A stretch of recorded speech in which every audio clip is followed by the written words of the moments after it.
Welcome back to MLR Weekly, presented by Rugby Wrap-Up. Matt McCarthy in New York. We have a great show to kick in the 2026 season with Major League Rugby Co-President Alex Magleby, Shane Young, now the CEO of the U.S. Rugby Foundation, and the College Rugby Corner with Pat Clifton of the College Rugby Show. Rugby Wrap-Up's MLR Weekly brought to you by Sheehy Auto Stores. It's easy at Sheehy. The Pig and Whistle, New York City, the world's best rugby pub. And Lean and Limber, stretching your way to a healthier lifestyle. There is a massive responsibility on the 23 that are privileged enough to step out on that field today.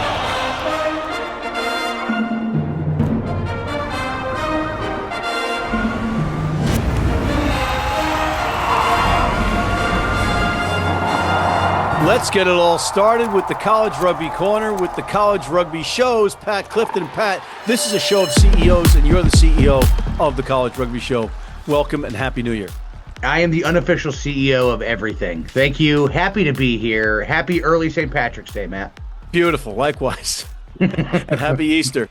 But Pat, let's cut to the chase. We've got to do this lightning fast because of our guests, Alex Magleby and Shane Young, who are very verbose. So hit us with what you got. Well, there's not a lot to talk about because no rugby has happened since we last talked, but we do have the All-Star Championships coming up, men's and women's, down in Atlanta at Silverbacks Park. You may be familiar with that, MLR fans. That's where Rugby ATL used to play. They still have some of the garb up in Willie B's, the bar there.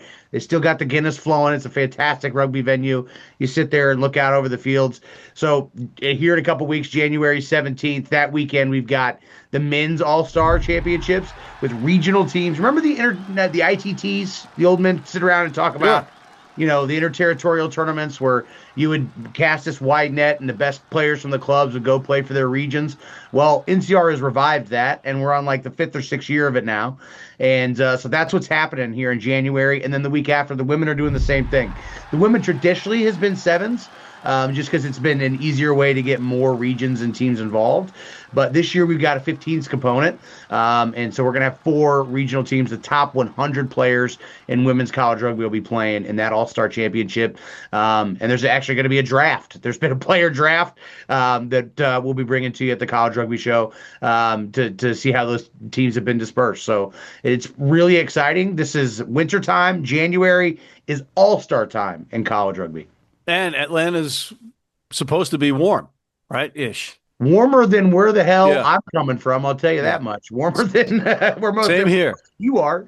Yeah, same here. All right. So I'm still lobbying to get my butt down there. So, you know, maybe you could call the powers that be. You are the CEO, after all, of everything. So maybe you can make that work. We'll see. I'm on it. All right. Excellent. Pat, thank you for being so concise and so precise. And we look forward to seeing you next week. I'm going to grab my popcorn and watch Mags and Shane. Beautiful. On that note, we'll take a quick break and come back with Alex Magleby, the co-president of Major League Rugby, after this. Mercy me, that could have put him in Ward 4. I hope not, Bill. That's a maternity ward.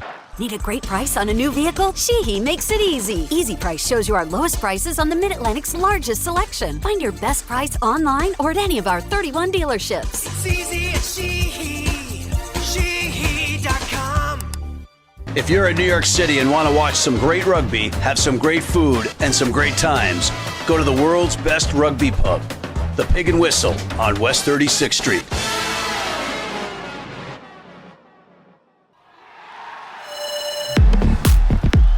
And we have a special guest today. We have Mr. Alex Magleby, who was formerly of the New England Free Jacks, but is now the co-president of Major League Rugby. Alex, welcome back to MLR Weekly. Matt, thanks. Great to be on. That's El Presidente to you, sir. I know. I'm going to get there, but first I want to give a little brief bio of you before, in case people are under a rock and don't know who you are. You're from Utah. You went to Dartmouth to school, where you played with Free Jacks owner Eric Anderson and represented the USA in both 15s and 7s as a captain for the 7s team. You've also coached the USA men's 7s team and were general manager for national teams and high performance, which is a lengthy acronym, but you've also had a whole bunch of other roles at USA Rugby. In other words, you're an experienced guy. And then the New England Free Jacks happened, and you were the co-founder of that storied franchise, which has been the most successful in the MLR, currently winners of 3 consecutive championships. First question, did the pressure of winning a 4th consecutive championship drive you to distraction, thus you accepted this co-presidency thing? Why in the hell would you take this job? You had a great situation with the Free Jacks, successful franchise, you're working with your pals. Yeah, but Matt, nobody wants to be the New York Cosmos, right? You would rather be, I guess this year would be the Cleveland Browns. You want to be a team that's in a very successful league. And of course, you want to be the best team in a really successful league. But you need to make sure that you have a league that is sustainable and growing and attracting the fandom that we believe it can and in some examples has. And I think that's a really important piece. So Free Jacks aside, for all the teams, we need a really successful league. And I think there's some roots to that. And to have an opportunity to help connect some of those dots is certainly really exciting and challenging. So that's where it is for you. It's okay. We've won with the Free Jacks.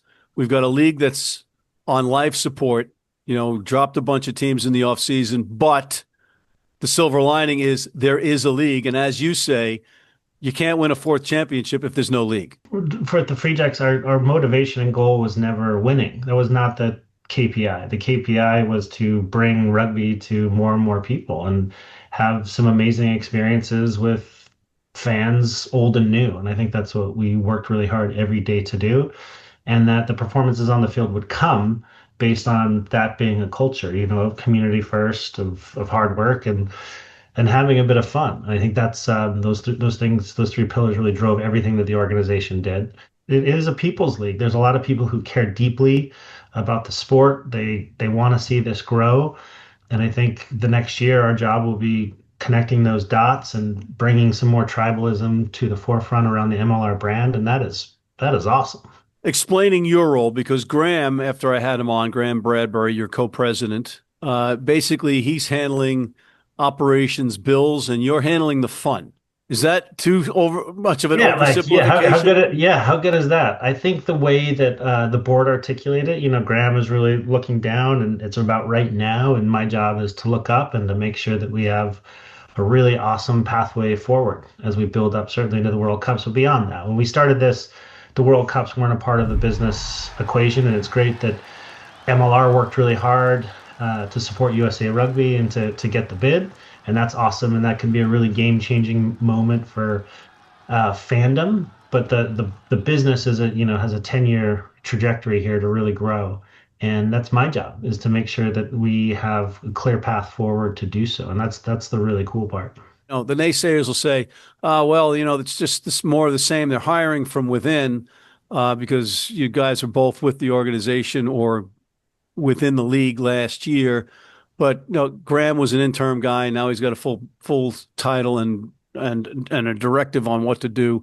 And you, for me, are somebody that is perfect for the role that you're in, if I understand the role, because my KPIs you get it. Yeah, sorry, go ahead. Yeah, totally interrupted. My KPIs and the organizations effectively, how are we expanding into the future? What does that look like? And media, what does that look like? Because this is about aggregation of fandom, which is really, really important. And what does that look like? What are those 2 things and how do they come together? And that's my big focus, is spending a lot of time on those areas. And I'm not sure there's anybody else suited right now to do so, who kind of knows creating a new team and how to go about that and how to bring real, genuine community together around our sport in the United States at this time. And I think that's the really cool thing, is our board had the vision and foresight to say, okay, that's going to take a lot of work. Let's have you focus on that. And Graeme, you're really great at this. Let's have you take care of this so that, the X's and O's are still happening. We have refs that are competent and new systems and new presentations of how we're doing game days and all of those things that need to happen. And that the books at the end of the day match up. And I think that's a really, really interesting model that the board has created.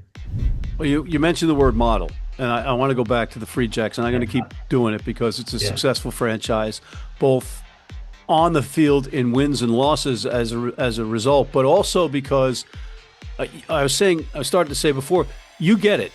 You are one of the few that has gotten the social media aspect of this and the party aspect of this and the event aspect of this throughout the Free Jacks being in existence. It's not just a match. It's an event. It's a big party for fans to go to. When they go, they want to go back the next week. They want to bring a friend the next week. There's only been a couple of 3 franchises that have been able to do that in the league thus far. You're one. How do you take that template, if you will, and apply it across the other teams? And there's only 5 other teams now. Yeah, and I think we were only just scratching the surface there. And I think most teams are doing some really good things in different ways. I think when I'm done with my experience here, I would love us to have the most authentic and accessible professional sports organization in the United States. And I think that's really important. And what we can do with our sport, it can be hyper local. It can really, really support the local community and be a place that is the modern day coffee house, the pub where people can come together, their kids can have a great time, they can bring old college buddies. It is not crazy costs, and they have an awesome experience, and they meet other good people, even though they're from different teams. They're still hanging out and having good food together, breaking bread together post-match. I think that is what we can do very, very well. Plus, we've got this global narrative. It's really interesting. We're not tied down to the legacy of the game so much, and the constrictions that sometimes the unions, federations have on the sport in certain countries. That can be very positive in certain aspects. But I think for us, we've got this landscape and this ecosystem here in the United States that demands innovation. It really does. It demands and it allows us to create and do things a bit different that we haven't tried in the sport of rugby in the past. And I think that's really super exciting to be able to be a part of that. And to have our landscape, this basically blank canvas for us to okay, this is really working here. This is working here. Let's combine that. Let's really add to the tribalism of our sport, which we have. And that is awesome. I literally just shifted onto the edge of my seat. Literally and figuratively, you have me on the edge of my seat right now because you're preaching to the choir about innovation. You're teasing here a little bit. You're teasing me. Give me a couple of the innovations, Max. Come on. Matty, it was so funny. I was reaching to one of our colleagues who's doing a great job on this on the field side of things. And can I share this? We're not quite ready, but there's some cool things we're going to challenge the game a little bit, not to change the nature of the game itself, but just to make sure that we're making it as accessible as we possibly can. That the 50% plus net new fans we get this year who don't have a rugby background can still have an amazing time, even though they don't necessarily understand the rules yet. And that's easier for them to understand the rules, and it's easier to understand who the players are, and figuring out ways to do that as easy as possible. So taking away the kind of the grind about that, and then making it as sticky as possible so they want to stay. I think that's our big focus, are those 2 areas. Okay, you mentioned the identifying of players, or maybe I'm paraphrasing, but does this mean that we might see a revolutionary way of numbering players, like a player can pick his own number? I'm number 68. I can't say yet. I can't say, but there's been some good work and some really good work behind the scenes studying all potential outcomes of various ways to do that. And I think this season we're going to try some of those, and we're going to, our broadcasts are going to be a bit different than they have been in the past, and continue to try to push the envelope about how we're bringing this game to more people. That's a really, really important piece. All right, you mentioned the word broadcasting the games. We haven't done a great job thus far in doing that. When you watch the game, you want people at the party, right? So to get people at the party, it's got to look like something on television that you say, hey, I want to go to that party. I want to go to that event. We haven't done that. And you guys, despite every success, and when I say you guys, I'm talking about the Free Jacks. So I'm going to keep going back to the Free Jacks. The painted lines and shooting the wrong way have been, for me, 2 things that they can fix in New England. Is there going to be different broadcast in terms of that, and say, okay, teams, no more Mickey Mouse stuff, or no, you got to. The standards are going to continue to improve. I think that's a really important piece, because I think we've gone through this, 7-8 years of the league where we're trying to manage costs as much as we can on presentation to get to a point where we're going to be like, okay, what do we actually have here? And what we have here is actually a really compelling product, both live, the surrounding of the game itself, and then live in a digital sense. I think, and we haven't presented that piece of it very well at all. So yes, to your point, it's got to look and feel professional. It's got to look and feel like what else I might decide to spend my 2 hours on TV watching, right? I think that's a really, really important piece. But beyond that, it's probably got to be compelling enough, and we're showing things that isn't just status quo, what everybody else is doing. And I think that's a really important piece. How do we bring people into the experience, onto the field, even if they're not there? I mean, that's challenging. In some way, and sometimes that costs a lot of money. So we're trying to be as creative as possible, doing it with a limited resource environment. And I think you're going to see some things this year like, oh, that's actually really cool. That part I didn't think was very cool. But going back to your standards, yes, I think that is, we're maturing as a league to the point where like, yeah, actually, our business model relies on 5-10 years from now having significantly more digital eyeballs. That's an important piece. All right. So another important piece, and you understand this, I said it earlier, better than anybody, is the social media aspect of this thing. Are teams going to be required to beef up or even make for the first time a dedicated social media department? And will they have a production team? You know, I'm surprised when I go to different places that there's not a production team that's got a camera and a couple of mics to just do stuff. Yeah, I think what you'll see the league transitioning to, and it's tied in part and parcel to broadcast. We haven't been great about telling our own stories. Whatever the mediums are, we haven't been great, and they haven't been tied together. You know, we don't pull out of, there's not characters conflict resolution that I have to watch that game Sunday Night Rugby because of all of these stories that have been told that leads up to that resolution. And we're going to do a much, much better job of that this year in terms of collaboration across socials and different aspects, so that you do get a feel for all of the good and crazy things that are actually happening, the jeopardy of this game. And well, this person starred, and oh my gosh, that person's mom's in town. And this is actually a real league of belonging. And we're seeing that and we're feeling that. And it's a real league of humanity.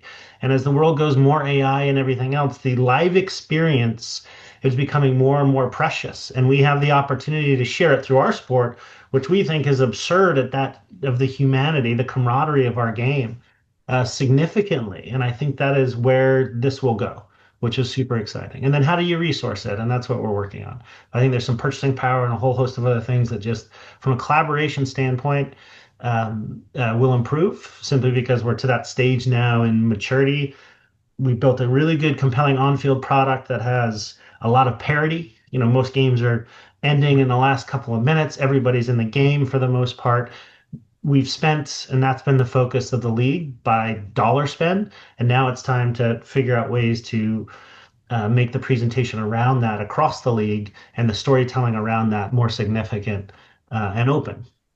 Yeah, I've always maintained, you know, going to Wrigley, Chicago Cubs, home games, they sucked for years, but it was such a good time. Everybody wanted to go, right? I mean, the bottom line is, for a fan going to a game, having a great time, and saying I'm going to bring so-and-so here next week. You know, that's all part of it. So the winning thing is not the driving force. And I've had these kinds of arguments with owners about this, you know, over a pint or whatever. And, you know, I think the understanding has started to come about that. Okay, it's about the experience more than it is about the win or the loss. Yeah, Eric and I had a lot of heart-to-hearts about this at the very beginning and what was actually going to bring people into the door. And it's not that I don't love lacrosse, but I wasn't going to go to a Boston's Cannons game because they were selling me on lacrosse. I wasn't going to allocate, you know, my afternoon to that. But if it was going to an awesome concert with a beer fest that was going to be really family friendly and it was really accessible, yeah, my buddies were going to be there, of course I would go. And then I would fall in love with lacrosse, as an example. And we, from the very beginning, felt that we've got to make the experience something that we would give up other things in our lives to make sure that we were there. And we had a lot of arguments with some of our partners in the league. No, it's about winning. And then when we had growth, it's like, see, because you're winning, you have growth. But our biggest growth years and growth moments were not around winning, right? They were around the experiences we were creating. And people were like, oh, actually, that is accessible. It is real. It is authentic. It is a great community. And I don't have to know or be in love with rugby yet to have an awesome experience and a great afternoon. And that's kind of Major League Rugby. It's more than a match. And that is what it is.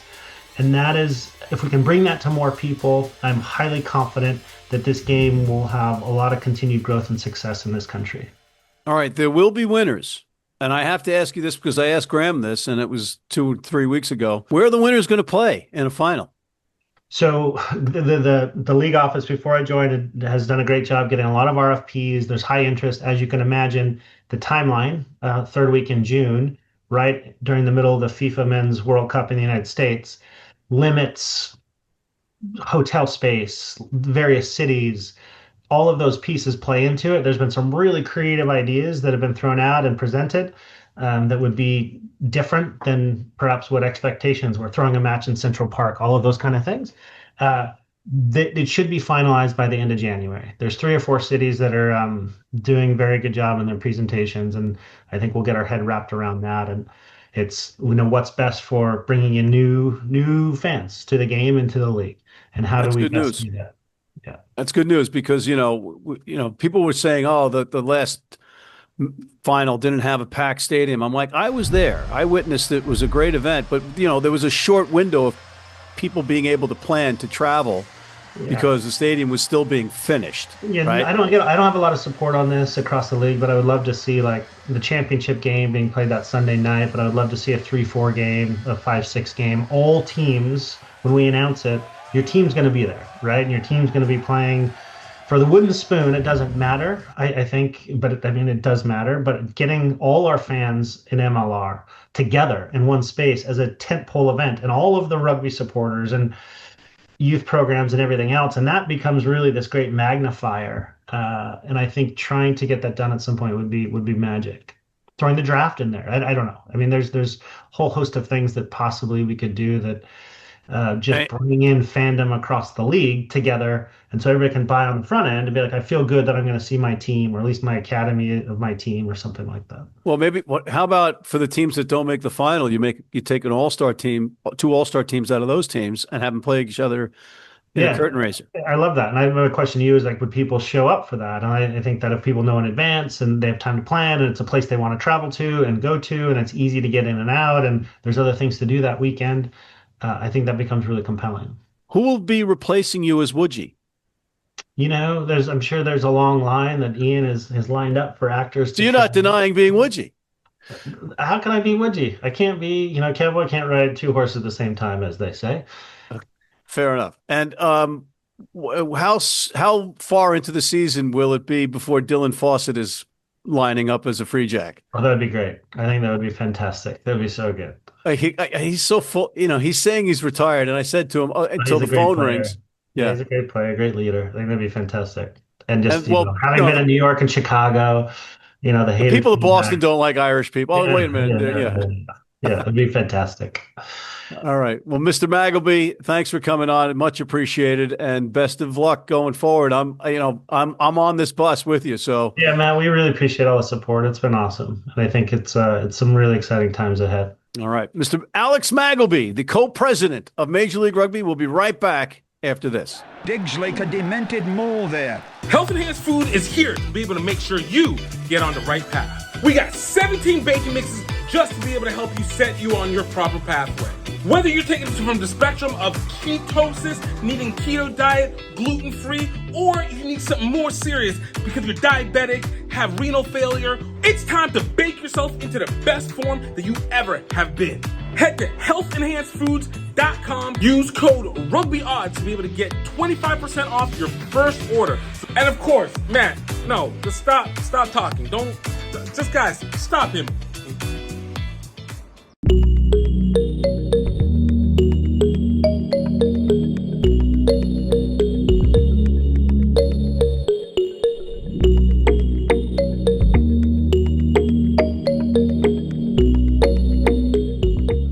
You need your cleats? You need them tomorrow? If you order today by 3 p.m. New York time or noon LA time, they can have them to you tomorrow. Young, old, male, female, if you're playing on turf, if you're playing on grass, if you're playing in the rain, you're playing in the heat, they've got you covered. RugbyNow.com. Go there now. This is the Rugby Odds, where an unlikely pundit panel of a wordsmith, a WWE legend, a rugby star, and a supermodel scour the globe, seeking best bets and bad behavior. Are you not entertained? Going in like a wildcat. And we're back with the new CEO of the U.S. Rugby Foundation, formerly of Memphis Inner City Rugby and Urban Rugby Americas, Mr. Shane Young. Shane, welcome back to MLR Weekly. Thank you. It's great to be here, Matt. Appreciate you. What the heck is the U.S. Rugby Foundation, and what do they do? It's the largest and oldest philanthropic rugby entity in American history, and it's not USA Rugby. A lot of people get that confused. USA Rugby, our governing body, our USA Eagles, our national team. We are a philanthropic entity, the U.S. Rugby Foundation.